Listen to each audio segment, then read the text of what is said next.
Pessoal, boa tarde. Eu sou o Diogo, aqui na Rivendell, mais conhecido como Jordan, né? Sou gerente de monitoramento. Eu sou o Márcio, estou como analista de monitoramento também, já trabalhei há 5 meses aí com o Diogo e vamos falar um pouquinho aí de monitoramento. Monitoramento em cloud, né? A nossa agenda, né, a gente já falou o tipo de monitoramento disponíveis que tem no mercado, né? Dentro do cloud, né? A gente vai especificar um pouco das ferramentas, né, e a importância de parâmetros bem especificados, né. Para você ter um conjunto de monitoramento, né, dentro de uma infraestrutura, né, até mesmo dentro do cloud, aí, pública ou privada, né, eu gosto de ter as separações, né. Tem o monitoramento de infra, logs, URLs e outros que eu vou citar conforme eu vou passando os slides. Monitoramento de infra, né? Eu sei que existem diversas ferramentas, mas só que eu estou citando as duas mais conhecidas porque, no meu ver, é o que consegue atender bem nessa parte aí na camada de redes, memória, CPU, disco, ou acompanhar o processo, o monitoramento de porta, ele consegue fazer aquele monitoramento de baixo nível, né? Essas ferramentas, elas são bem poderosas, elas conseguem fazer bastante coisas, mas só que para mim, ela trabalha muito bem nessa parte de infraestrutura, né? Que é os Zabbix e Nagios, né? A parte de logs, né? Eu consigo fazer um monitoramento com qualquer outra ferramenta, no caso dos Zabbix também, mas só que quando eu quero ter um nível de excelência ou melhorar mesmo para gerar relatório, gerar métricas, fazer dashboards com informações que está dentro dos logs, eu sempre peço para o pessoal usar essas duas ferramentas aí, que seria o Greylog ou o Elastic Stack, que seria o ELK, né? Que é o mais conhecido aí, porque tem o Elasticsearch que dá para fazer algumas brincadeiras com ele. Aí a nível de aplicação, né? Aí temos o APM, né? Eu sei que existe algumas ferramentas open source que faz também, mas só que a galera está usando muito o Dynatrace e o New Relic porque ele consegue garantir para você a nível de aplicação ali. Vou dar um exemplo, taxa de erro, tempo de carregamento da página, velocidade, e os agentes deles são tão poderosos, chego até a brincar que é um nível de intrusividade para pegar os dados que ele consegue gerar métricas essenciais para você fazer um troubleshoot mais refinado. O grande problema é que ela é paga e é um pouquinho caro, mas só que assim, se tiver grana para investir nessas ferramentas, é sensacional. De repente o retorno dessas métricas é o que vai te dar o gasto que você vai ter com essas ferramentas. Aí outros, né, tem diversas ferramentas aí no mercado, mas só que eu citei essas três porque que a Rivendell usa aqui, né. O Prometheus, que ele atende a linha de infraestrutura, ele é muito completo, tem bastante plugins, mas só que ele é essencial para você trabalhar na camada de métricas, né? Porque quando você vai numa estrutura de microserviços, você não tem um servidor ali para você fazer o monitoramento, você tem diversas coisas rodando ao mesmo tempo, muitas métricas. Se você trabalhar com banco relacional, você pode ter problemas lá na frente, né? Então, Prometheus, eu estou devendo aí fazer uma talk referente a ele só para poder explicar um pouco mais e explorar mais essas ferramentas aí. O CloudWatch, né, que depois eu vou mencionar ele mais na frente, porque que ele é importante estar usando ele, em vez de usar uma outra ferramenta para pegar métricas dele, mas só que eu vou falar mais lá na frente. E o Pingdom, que ele entra no monitoramento de URL, porque ele tem um benefício que quando eu faço, vou sempre pegando pelos Zabbix, né? Quando eu faço monitoramento de URL nos Zabbix usando o Web Cenário, ele faz de 1 para 1, né? Então ele só vai sair do Zabbix Server para o destino, né? Agora, usando uma ferramenta como o Pingdom, ele vai dizer assim, eu configurei essa região e dentro dessa região vai ter milhares de servidores que vai estar pingando o seu site. Isso é interessante porque você consegue realmente identificar que tem indisponibilidade, né? Aqui eu vou comentar um pouquinho sobre a importância de você dividir essas monitorias, né? Às vezes a gente quer centralizar tudo numa ferramenta e nem sempre é o ideal. Como ele mostrou aqui, tem vários tipos de ferramentas que a gente pode utilizar que fariam as monitorias com mais excelência, em vez de você centralizar tudo em uma só e de repente perder o desempenho ou gastar mais com o servidor. E acabar gastando até um recurso que você vai acabar gastando mais financeiramente e para o cliente não é viável isso, né? Então, um exemplo que eu dou aqui é o CloudWatch, que eu acho que é muito importante para a monitoria de serviços da AWS. A gente não centralizar no Zabbix, deixar ele mais para o CloudWatch. Por quê? Lá é como se a gente tivesse, se a gente fizesse pelo Zabbix, é como se a gente estivesse pegando a monitoria de uma outra monitoria. Então, se a gente fizesse direto do CloudWatch, a gente já tem as métricas lá, só trabalha com os thresholds. Muitos raros específicos, casos específicos, a gente poderia trabalhar com métricas personalizadas vinda do Zabbix. Mas se for as padrões, como RDS, DynamoDB, por exemplo, que são monitoria de tabela, monitoria do banco, como leitura escrita, eu acho que vale a pena você usar o CloudWatch, porque você já tem as integrações de comunicação para Slack, para Pager, para e-mail. Então, tudo que você poderia fazer no Zabbix, você já pode fazer no CloudWatch, mas sem gastar recurso de servidores pessoais, do cliente ou, sei lá, da sua própria infra, né? Então, o CloudWatch eu acho que é uma ferramenta ideal para se manter centralizado qualquer serviço específico da AWS, com exceções aí talvez do EC2. Em muitos casos, referente ao CloudWatch, o que acontece? Eu tenho que pegar uma métrica de dentro o caminho que a galera segue, até de vez em quando beleza, eu desenvolvo lá um script Python que ele bate na API da AWS para pegar aquela métrica que já tem no CloudWatch. Por que eu não vou usar essa métrica direto do CloudWatch, criando uma trigger de lá mesmo e mandando para um destino, que seria um PagerDuty ou Slack, conforme for a regra do negócio do cliente, entendeu? Então é sempre importante assim, sempre avaliar antes de sair fazendo configurações, criar monitoramentos e aí vai. Se preocupar em saber onde vai direcionar primeiro a sua monitoria e qual o lugar que é mais interessante fazer ela.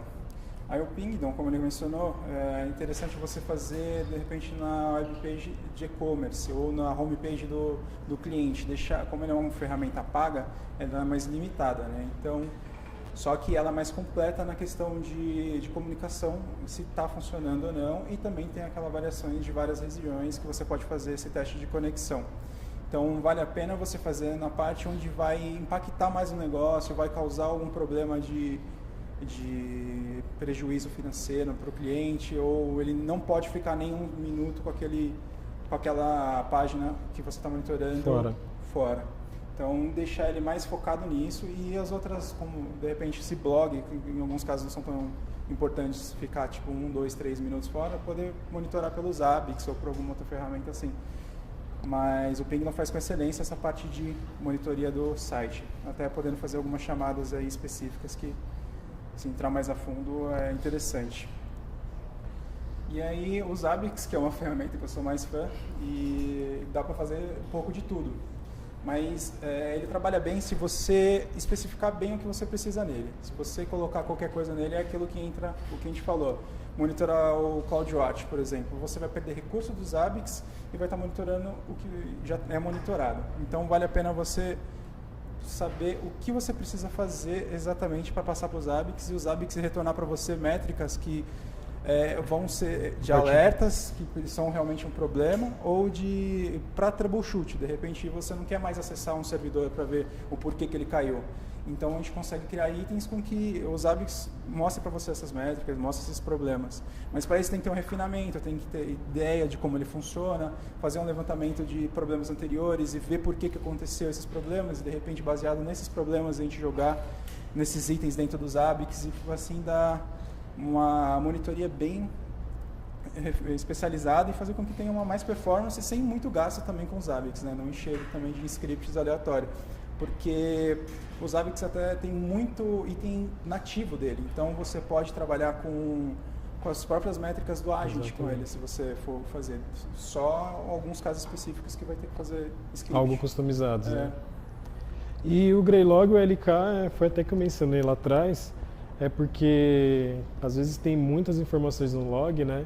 E já tive situações, até mesmo eu, de estar usando aí a famosa regex, né? Para poder parsear o log ali e tentar mandar um retorno das últimas linhas e nunca dava certo, ou senão peguei situações também que eu tive que trabalhar com muitos logs com os Zabbix, mas só que como era muita coisa e sobrecarregava o banco dos Zabbix, então é melhor você usar uma ferramenta dessas que seria o Greylog e o LK, porque você vai conseguir fazer uma auditoria com excelência, você vai conseguir gerar dashboards, dependendo do plugin que tem configurado, ele consegue gerar alertas também. E até mesmo que um assunto que eu vou abordar numa próxima Tech Talk também, que seria até o monitoramento de negócio, ele entra muito com essas ferramentas também, porque se eu tenho um dado no Elasticsearch, eu consigo fazer queries nele para conseguir retornar um dado e fazer um dashboard que um gerente gosta, um Almeida, que seja, né? E para você trabalhar com a parte de métrica de negócio também, comentando um pouco do LK, o dado realmente está aonde agrega valor, né? Então, ou está no banco de dados, está no Google Analytics, ou está numa planilha de Excel, ou no próprio database, né? Então, assim, eu preciso de ferramentas que tenham essa facilidade de ter esses coletores para colocar no lugar, no centralizador de dados, que eu consigo fazer consultas para poder gerar esses dashboards. Mas esse assunto eu vou abordar mais lá na frente, numa outra talk. E o Prometheus, né, é uma ferramenta aí que é muito promissora, né? Ela, além de trabalhar com o modelo de time series, né, que é um tipo de banco de dados que você consegue fazer manipulações nele, que o mais conhecido é o InfluxDB, que dá para também conectar nele. É legal para você trabalhar com containers, né? Porque hoje o container, você tem que pensar que ele é descartável, né? Você não tem que ter a preocupação de gerenciar o container. Eu vou logar nesse container aqui para ver como é que está a saúde dele. Não existe. Está ruim, mata ele e tem o dado de uma outra forma. Então a ferramenta ótima para poder trabalhar com isso aí tem que ser o Prometheus, porque ele trabalha em cima de métricas. E aí com alguns componentes que você vai plugando ele para ter esse nível de maturidade com monitoramento, você consegue gerar métricas que aí você não começa a olhar para a infra igual uma infra antiga, assim. Você começa a olhar como um todo e saber o que de fato está impactando o seu negócio. Eu vou dar um exemplo. No monitoramento de container, eu não tenho que estar me preocupando se subiu a CPU de um container. Se ele tiver com problema, eu mato ele. Eu tenho que entender a quantidade de container que está sendo atendido naquele momento e ter uma métrica disso aí. Ou senão, assim, se cada container está subindo muito CPU, então é melhor tentar pedir para o desenvolvedor ou até mesmo eu da infra fazer um container mais otimizado do que eu pegar lá, olhar para o container, logar, ver o processo. Se você já está fazendo isso, você não está trabalhando com container de modelo de forma certa, né? Mas é um assunto que eu vou abordar mais lá para frente.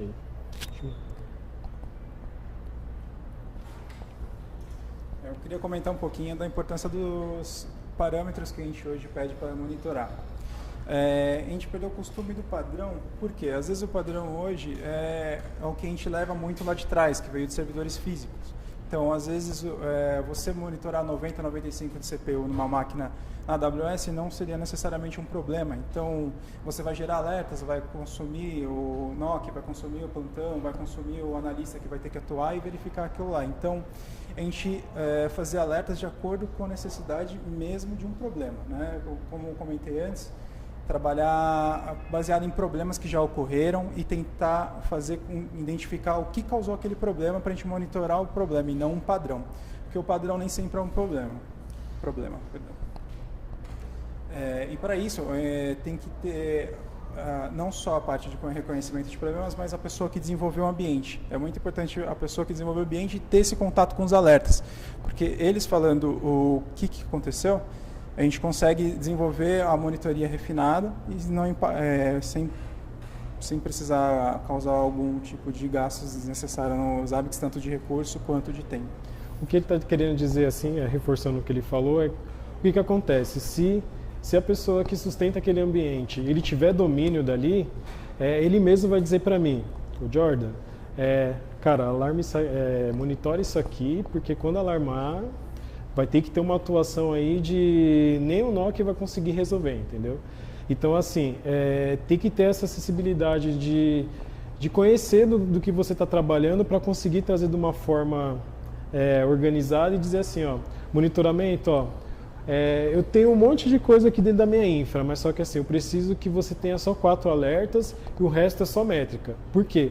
Desses 4 alertas, realmente vai ser um incidente que vai precisar de alguma atuação.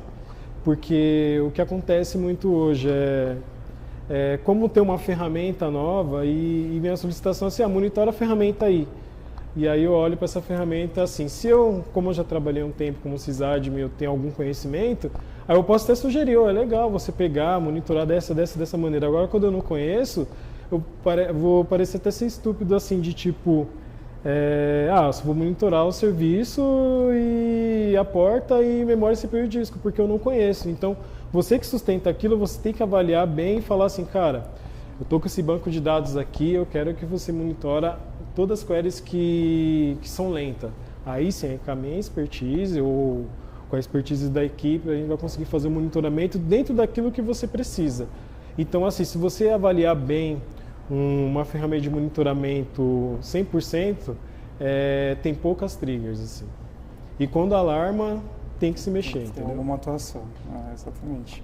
Até o tempo é uma das coisas também que a gente pode começar a trabalhar. De repente você não sabe bem o que causa o problema, mas sabe que um período de CPU alto, por exemplo, causa o problema. Então, em vez de deixar 5 minutos e esperar, eu deixo o alerta para demorar 90 minutos, como tem casos aí que o alerta só acontece depois de 90 minutos. Então, você já sabe que assim, 90 minutos é um tempo que vai causar algum problema na minha infra, no meu servidor. Então, é importante também trabalhar essa parte de tempo para ser para identificar algum problema no seu ambiente.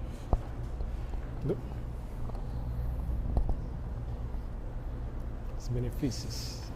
Aqui são os benefícios do que a gente comentou, que é identificar os problemas antes do cliente, né? Você poder, com o tempo, com esse refinamento, você consegue ter uma maturidade de falar para o cliente o que aconteceu antes mesmo dele perceber o problema. Então, melhor do que o NOC de repente esperar 5 minutos para ser acionado, você ser acionado e já atuar. Então você tem uma dinâmica melhor para poder identificar o problema.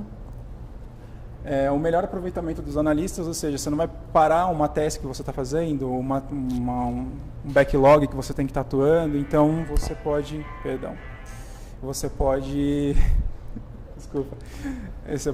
então aproveitar melhor o seu tempo sem chamadas que sejam falso positivo, né? Que é o próximo item, que é evitar a sujeira do própria ferramenta de monitoria, que consome mais recurso, que você consome mais tempo do NOC, consome mais tempo do plantão, mais tempo do analista que vai atuar no problema.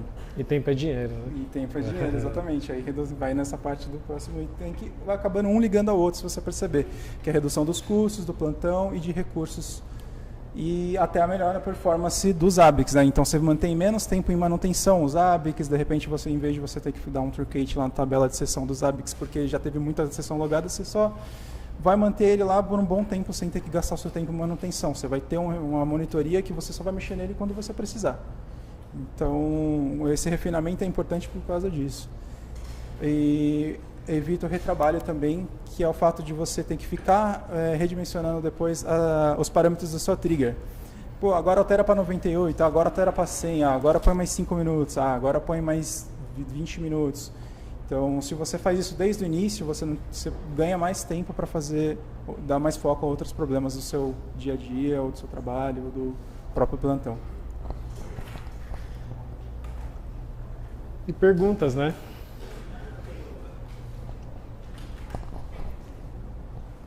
Eduardo Lisboa. Bom, Marcelo, responde lá, hein?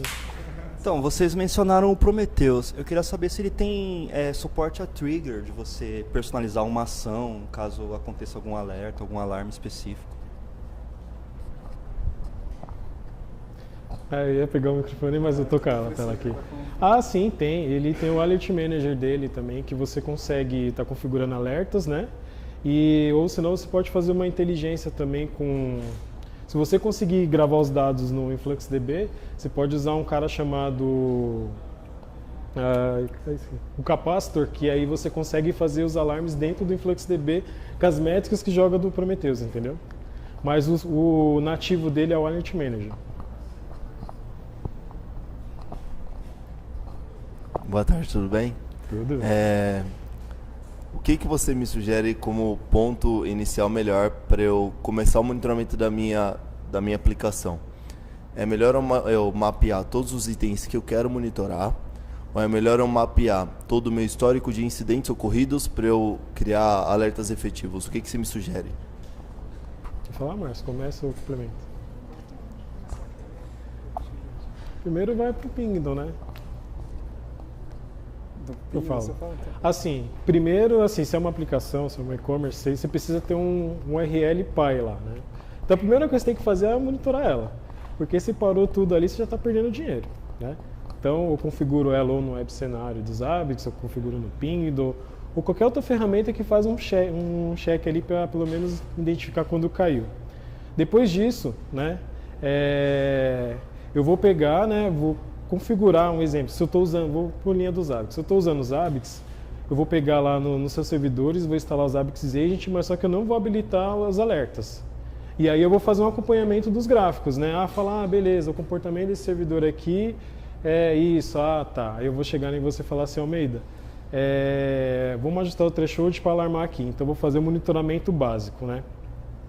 Feito isso, eu consegui garantir pelo menos o site e o monitoramento de infra.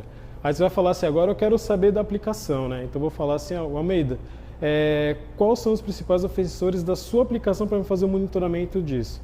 Aí você fala, a partir do momento que tem bastante erro 500 aí no meu site e tal, para mim é muito ruim. Então eu vou para uma monitoria para começar a acompanhar seus logs. Aí você fala, cara, tem um processo aqui, meu irmão, igual você fala, né? Caiu, deu ruim, né? Então assim, vou fazer o monitoramento desse processo. E aí eu vou tendo um nível de maturidade, aí definimos o escopo. Aí aconteceu um incidente, o monitoramento não pegou.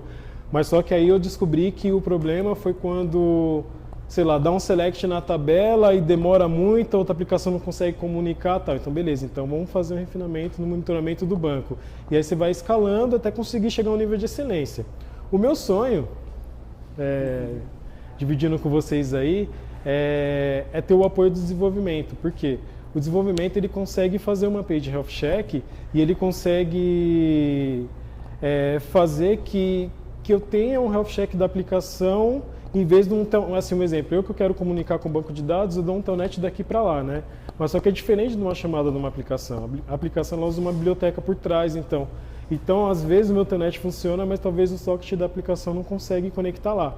Então ele trazendo esse health check, eu vou fazer um acompanhamento dele também. E aí você vai começar crescendo o monitoramento aí para conseguir ter uma cobertura completa. E aí dentro disso, tendo refinado, aí que você começa a partir para um outro monitoramento específico, que aí você vai para o APM, que aí você começa a visar o todo, né? Que ali vai ver o tempo de carregamento, a sensação de usuário e tal. Então tudo é um refinamento, assim, constante, né?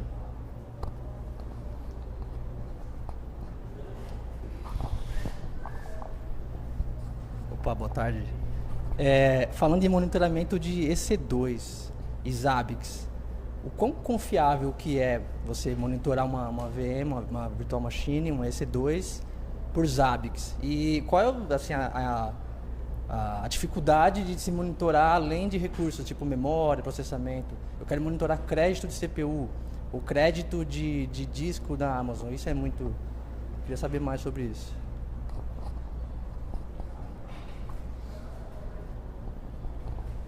Como eu mencionei da parte do CloudWatch, essa parte seria interessante você monitorar direto pelo CloudWatch, essa parte de crédito de CPU, porque é uma métrica já pré-existente nele.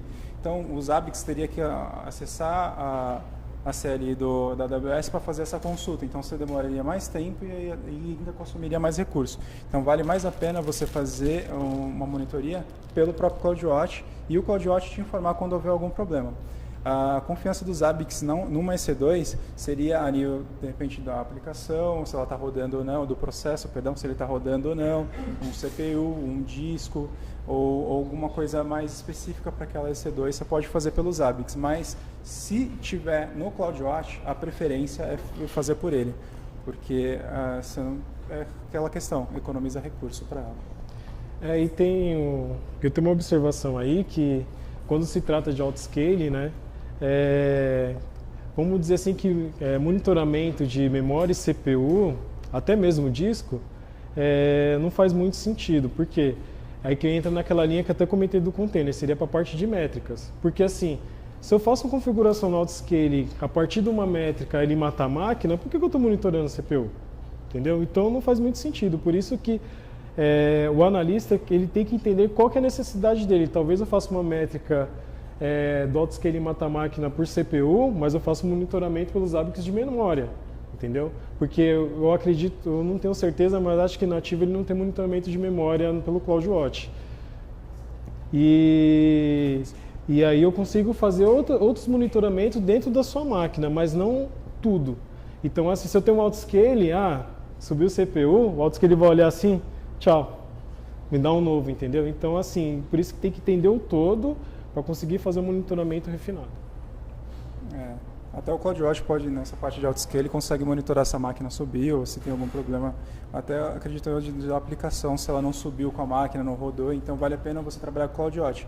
Coisa que, por exemplo, um autorregistro, se a sua máquina de autoscale, como já aconteceu, não registrou nos ABICs, o CloudWatch pode identificar, mas os ABICs não. Então é muito mais confiável você trabalhar até com o CloudWatch nessa parte de autoscale que foi mencionado.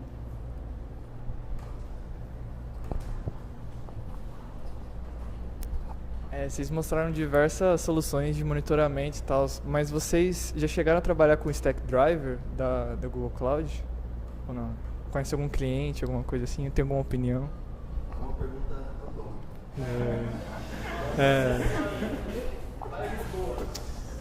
infelizmente, assim, eu só cheguei a ver, assim, mas assim, mexer nunca. Se vocês tiverem sugestões de ferramenta e queiram testar e tiver uma máquina disponível para o cliente, quiser passar para a gente pode também aprimorar essa parte e tentar aprender, de repente, se você identificar que seja melhor para o ambiente daquele cliente, a gente tentar fazer a monitoria. Eita! Entendi.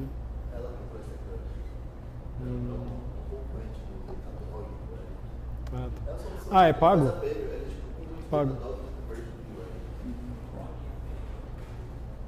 Legal. Se tiver a oportunidade e quiser passar para a gente.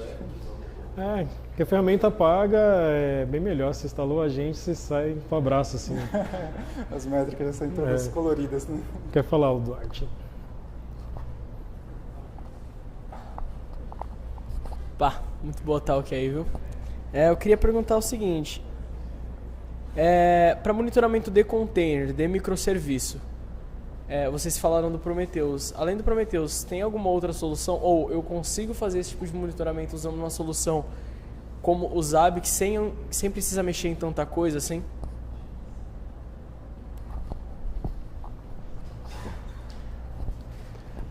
Então, se eu falar pra você com os Zabbix, dá pra fazer tudo, cara. Tudo, tá? Eu já fiz coisas assim, tipo, loucas, né? Que hoje eu não faço mais, tá? Dá sim, é que nem eu falei. Se você tiver um ambiente de container que consiga ter API de health check, ter métricas que consiga consultar com os Zabbix, dá para fazer um monitoramento num ambiente de microserviço, entendeu? Porque aqui vai ser um modelo diferente. Em vez de eu ficar correndo atrás de todos os containers, eu vou ter que ter um serviço que eu vou pedir para você fazer e dali eu consumo e gero a métrica e jogo para os Zabbix, entendeu? E aí a partir dessa métrica você fala, tá, beleza, numa situação de pico, escalou 200 containers, você colocou no scale lá para escalar 200 containers, não é normal.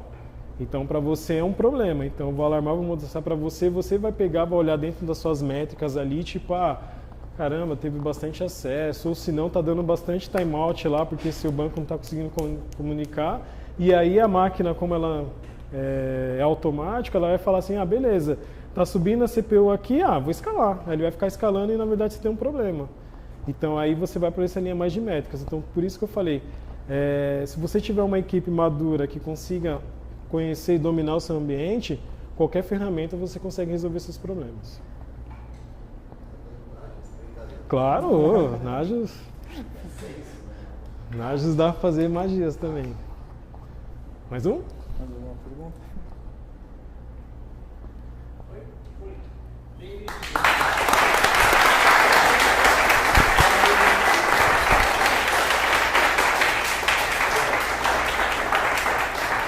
Pode sair?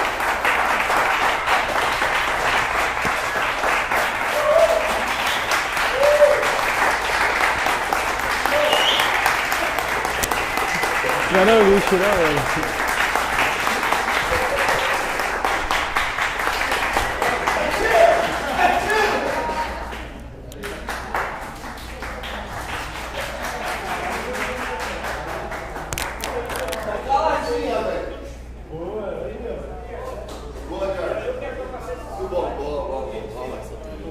Valeu, velho. Só foi da hora. Você, tá.